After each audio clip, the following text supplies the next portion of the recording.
श्री स्वामी समर्थ. स्वामी महाराजांच्या कृपेने तुमच्या सर्व चांगल्या इच्छा पूर्ण होत ही स्वामींचरणी प्रार्थना करते आणि आजच्या व्हिडिओला सुरुवात करते. तर यंदाची वटपौर्णिमा शुक्रवार रोजी दिनांक 21 जून 2024 ला आलेली आहे. पौर्णिमेला सुरुवात 21 जून सकाळी 7:31 होईल, तर पौर्णिमा संपणार आहे 22 जून सकाळी 6:37. आता या वर्षीचा वडपूजनाचा वटसावित्री व्रत करण्याचा शुभ मुहूर्त कोणता? तर 21 जूनला सकाळी 7:31 पौर्णिमा प्रारंभ होणार आहे. तर तुम्ही म्हणजे आपण सर्व महिलांनी सकाळी 7:30 नंतर ते संध्याकाळी 5 वाजेपर्यंत वडाचे पूजन करण्याचा शुभ मुहूर्त आहे. या वेळात या काळात आपल्याला वडाचे पूजन करायचे आहे. आपण सकाळी 12च्या आत पूजा केली तर अतिउत्तम. काही कारणास्तव काही कारण असेल तर मग आपण संध्याकाळी 5 वाजेपर्यंत पूजा केली तरीही चालेल. फक्त 5:30 नंतर वडाला कुठल्याच झाडाला हात लावू नये असे शास्त्रात सांगितलेले आहे. आता काही माझ्या मैत्रिणी असतील, त्यांना 4 दिवस वगैरे असेल आणि त्या दिवशी म्हणजे 21 जूनला वटसावित्री पौर्णिमेच्या दिवशी शुक्रवार रोजी 4था दिवस काही आलेलं असेल, काही कारणास्तव तुम्हाला त्या दिवशी पूजा नाही जमली, तर मग तुम्ही 22 जूनला लवकर सकाळी पहाटे लवकर उठून 6:30 वाजेपर्यंत वडाचे पूजन केलं तरीही चालेल. हा दिवस पण शुभच आहे. जो दिवस म्हणजे जी तिथी सूर्योदय बघते ती तिथी संपूर्ण दिवस मानली जाते असे शास्त्रात सांगितलेले आहे. तरी पण आपल्या मनाला जे योग्य वाटेल 6:37 पौर्णिमा तिथी आहे, म्हणून तुम्ही सकाळी 6:30 वाजेपर्यंत वटसावित्रीचे पूजन वडाचे पूजन करू शकता. वडाच्या झाडामध्ये प्रत्यक्ष ब्रह्मा विष्णू महेश तिन्ही देवतांचे स्थान असते.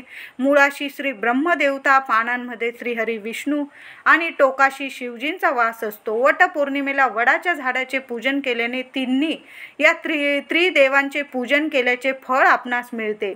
देवी सावित्रीने आपल्या पतीचे प्राण परत मिळवण्यासाठी यमराजाला आपल्या भक्तीने संतुष्ट केले व आपल्या पतीचे प्राण परत मिळवले. ज्या वृक्षाखाली तो पुन्हा जिवंत झाला ते झाड होते वडाचे आणि ती वेळ तो दिवस होता पौर्णिमेचा. पतीचे प्राण परत मिळवले, ज्या वृक्षाखाली तो पुन्हा जिवंत झाला ते झाड होते वडाचे आणि तो दिवस होता पौर्णिमेचा. त्यावेळी सावित्रीने वडाची मनोभावे पूजा केली. या प्रसंगाची आठवण म्हणून आजही आपण स्त्रिया वडाची पूजा करतो, मनोभावे करतो. 7 जन्म हाच पतिदेव मिळाला, हाच नवरा मिळावा म्हणून आपण महिला आपल्या पतिदेवासाठी या दिवशी अगदी मनोभावे व्रत करतो, पूजा करतो, उपवास सुद्धा करतो. आता उपवास करण्याच्या बऱ्याचशा पद्धती असतात. प्रत्येकाची पद्धत वेगळी असते. पहिली पद्धत, वटपौर्णिमा उपवास करण्याच्या काही पद्धती पण असतात. तर पहिली पद्धत, वडाची पूजा करेपर्यंत उपवास करावा. पण चहा कॉफी दूध तुम्ही घेऊ शकता आणि वडाची पूजा करून आल्यावर पतिदेवांना औक्षण नमस्कार करून उपवास सोडतात.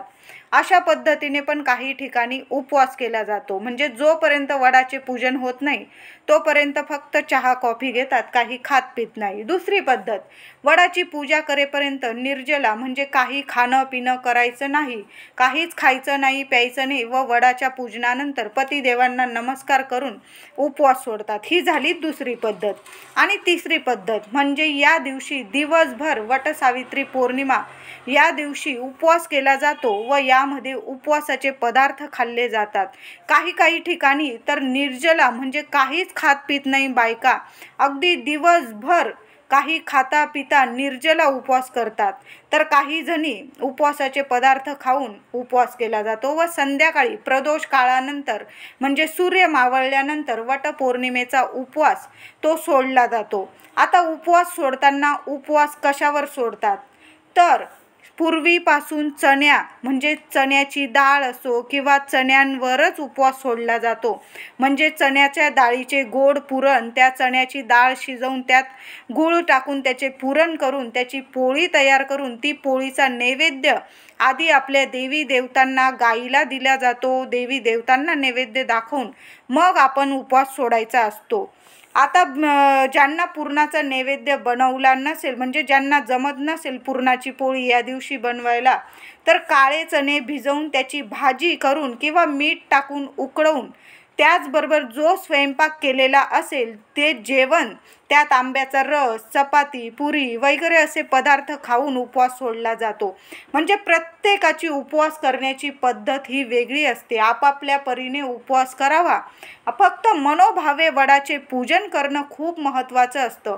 आपल्या तब्येतीला जेवढा उपवास झेपेल तेवढा करायचा आणि मग आपली वडाची पूजा करून आल्यानंतर पतिदेवांना नमस्कार करून तुम्ही उपवास सोडला तरीही चालेल. आपल्या आपल्या भागात म्हणजे ज्याची त्याची परंपरेनुसारच आपल्याला उपवास करायचा आहे. हिने एवढा उपवास केला, तिने तेवढा केला, तसं तुम्ही करू नका. तुमच्या घरात मोठे असतील, तुम्हाला जसं सांगत असतील तशा पद्धतीने तुम्ही करू शकता.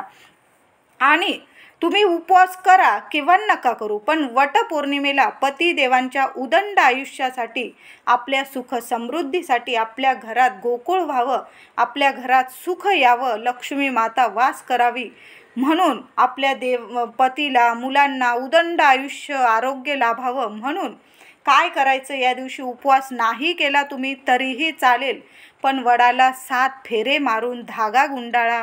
आंब्याची ओटीत वडाच्या पानावर गहू घ्या, आंबा घ्या, फणसाचं फणस असेल तुमच्याकडं तर फणसाचं एखादं फूल घ्या, हळकुंड, फुलं आणि एक रुपयाचं नाणं. अशी दोन्ही हातांनी ती ओटी दोन्ही हातात धरायची आणि तुमची जी इच्छा असेल ती बोलून ती ओटी आपल्याला वडाला अर्पण करायची आहे. वडाच्या झाडाशी, मुळाशी अर्पण करायची आहे आणि मनोभावे 7 फेरे मारून आपला धागा गुंडाळायचा आहे. आणि तो धागा तोडू नका. आणि इतरांना, महिलांनो, या दिवशी आपला धागा जर कुणी मागितलं, मी आणलेला नाही ग, धागा दे ग मला, तर तसं करू नका. वडाचे पूजन करण्यासाठी प्रत्येकीने आपला धागा वेगळाच न्यायचा आहे. इतरांकडं मागत बसू नका, कारण दिला नाही तरी पण आपल्याला वाईट वाटतं, बाई मी हिला धागा दिला नाही, काय मागत होती तर धागाच मागत होती. पण या दिवशी त्या धाग्याला अनन्यसाधारण महत्त्व आहे. आपला धागा इतरांना देऊ नका. अगदी तुमची सख्खी बहीण जरी असेल तरी तिला तुमचा धागा तोडून देऊ नका. तो धागा तुम्ही 7 फेरे गुंडाळा, 7 फेरे मारा. फेरे मारताना तो धागा वडाला गुंडाळा आणि ते फेरे मारताना तुम्ही जसा धागा गुंडाळला त्या धाग्यामध्येच उरलेला धागा खोचून द्यायचा आहे. तोडत बसू नका की पुढच्या वर्षी कामाला येईल. अगदी 10 रुपयाचा, 5 रुपयाचाच धागा आहे, तोडायची चूक करू नका. तर हा दोन्ही हातांनी आपल्याला ओटी ठेवायची आहे आणि मनोभावे प्रार्थना करायची आहे. सावित्री मातेची प्रार्थना करायची आहे. झाडाखाली किंवा तुमच्या घरात 1 सवाशीण स्त्री तुम्हाला मिळेल, 5 सवाशीण स्त्री, त्यांची ओटी भरा. ओटीमध्ये गहू आणि आंब्याने आपली ओटी भरायची आहे. साधी सोपी ओटी भरायची आहे. आता काही ठिकाणी तुम्हाला सवाशीण स्त्री नाहीच मिळाली तर मग काय करायचं, तर आपल्या देवघरात आपली कुलदेवी, तिच्यासारखी सवाशीण स्त्री या जगी कोणी नाही. 1 ओटी आधी, मी तर म्हणेल वडाचे पूजन करण्यासाठी घराच्या बाहेर पाऊल टाकण्याआधी त्या देवी आईची, आपल्या कुलदेवीची, आपल्या लक्ष्मी मातेची आधी एका वाटीत गहू घ्या मूठभर, त्यावर आंबा ठेवा, हळकुंड ठेवा, एखादा बदाम ठेवा, तुमच्याकडं जे असेल, तुमच्याकडं अक्रोड असेल म्हणजे खारीक, बदाम, ती पुडी मिळते 10 रुपयाची, 10-20 रुपयाची, ती ठेवा. आणि नसेल ती तर नुसते गहू मूठभर आणि 1 आंबा, त्याला हळदी कुंकू लावून आधी आपल्या कुलदेवीला अर्पण करा. तुम्ही काही फुलं आणलेली असेल, एखादा गजरा आणलेला असेल, वेणी आणलेली असेल, ती अर्पण करा आणि मगच घराबाहेर पाऊल ठेवायचं आहे. आपल्याला वडाचे पूजन करण्यासाठी या दिवशी शुक्रवार आलेला आहे. महिलांनो, देवी लक्ष्मीला किंवा कुंकुमार्जन करायला विसरू नका. तुमच्याकडं टाक असेल कुलदेवीचा किंवा तुमच्याकडं श्रीयंत्र असेल, देवी आईला कुंकुमार्जन करा. देवी आईची 1 ओटी भरायची आहे आपल्याला आणि मग वडाचे पूजन करायला जायचं आहे. तुम्हाला 5 सवाशीण स्त्री मिळाली तर तिची सुद्धा ओटी भरा.